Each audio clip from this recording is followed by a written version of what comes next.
যে মাননীয় প্রধান উপদেষ্টা আজকে সমস্ত দলের জাতীয় নেতৃবৃন্দকে এখানে আহ্বান জানিয়েছিলেন। আমরা সেখানে এসেছিলাম। দল মত বাংলাদেশ গঠনে পথে পথে আমরা বিভিন্ন অন্তরায় দেখতে পাচ্ছি, বিশেষ করে পার্শ্ববর্তী দেশ, তারা আমাদের প্রতিবেশী। আমরা তাদের সাথে প্রতিবেশী সুলভ সম্পর্ক চাই, কিন্তু সাম্প্রতিক কিছু ভূমিকা ছিল অত্যন্ত।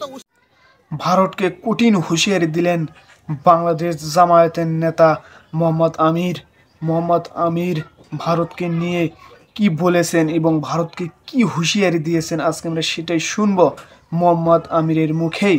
চলুন এখন ওরা বেশি দেরি না করে ভিডিওটি দেখে আসি। মোহাম্মদ আমির ইন্ডিয়াকে কি জানালেন এবং ইন্ডিয়াকে নিয়ে কি বললেন, চলুন এখন আমরা ভিডিওটি দেখে আসি।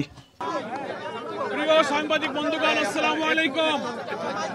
মাননীয় প্রধান উপদেষ্টার আহ্বানে জাতীয় নেতৃবৃন্দের সঙ্গে দেশে বিরাজমান রাজনৈতিক পরিস্থিতির উপরে গুরুত্বপূর্ণ মত বিনিময় অনুষ্ঠিত হয়েছে।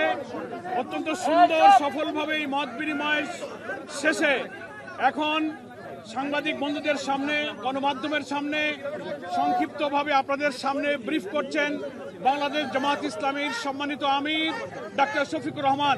মেহরবানি করে আপনারা একটু নীরব থাকবেন, ব্রিফিংটা যাতে সুন্দর পরিবেশে হতে পারে।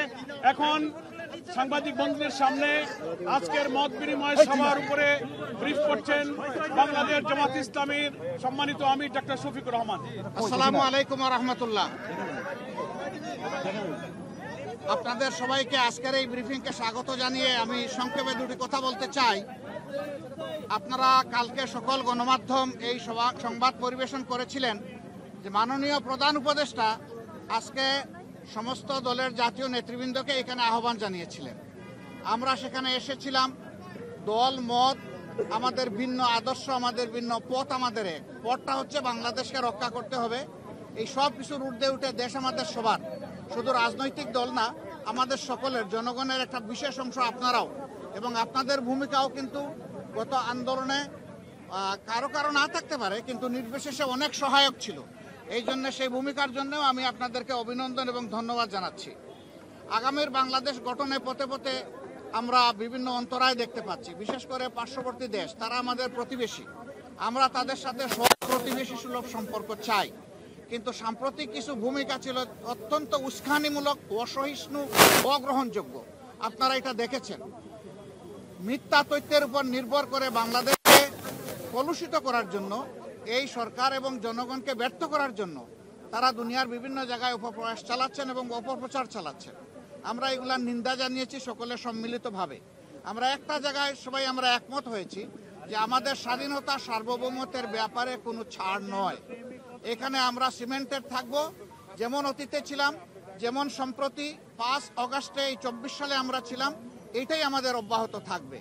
এখানে পরামর্শ এসেছে রাজনৈতিক শীর্ষ নেতৃবৃন্দের সাথে, যেমন মত বিনিময় হয়েছে, ছাত্র সংগঠনগুলোর সাথে হবে, বিভিন্ন ধর্মীয় সম্প্রদায়ের সাথে হবে, আপনাদের সাথে হবে। আমরা সেই প্রস্তাব রেখে এসেছি এবং আমরা আশা করছি আপনাদের সাথেও মত বিনিময় হবে। এই সমস্ত অংশীজনদের সাথে মত বিনিময়ের পরে একটা জাতীয় ঘোষণা আসবে সরকারের পক্ষ থেকে। আমরা সেই ঘোষণার অপেক্ষায় থাকব এবং এই ক্ষেত্রে আমাদের যার যা প্রয়োজনীয় পরামর্শ আমরা সেটা দিয়ে সরকারকে সহযোগিতা করব। আরেকটি বিষয় আমরা অত্যন্ত ক্লিয়ারলি আমরা জানিয়ে দিয়েছি, এক্সট্রিমিজম বা চরমপন্থা যে দিক থেকেই আসুক আমরা তাকে ঘৃণা করি। এটাকে আমরা কোনো অবস্থায় প্রশ্রয় দিব না এবং মেনে নেব না। এটা যে রূপ নিয়েই আসুক, সকল রূপের আমরা চরমপন্থাকে আমরা ঘৃণা করব এবং প্রশ্রয় আমরা দিব না কেউ। এই ব্যাপারে আমরা সকলে একমত হয়েছি। আরও অনেকগুলা বিষয়ে কথা হয়েছে। আমাদের দেশের ভাবমূর্তি নষ্ট যারা করছে তাদেরকে বুঝানো যে তোমরা আমাদের প্রতিবেশী, আমরা যদি ভালো থাকি তোমরাও ভালো থাকবা, আমরা ভালো না থাকলে তোমরা ভালো থাকবা কেমনে। এই বিষয়গুলো তো আসবে, অবভিয়াসলি আসবে।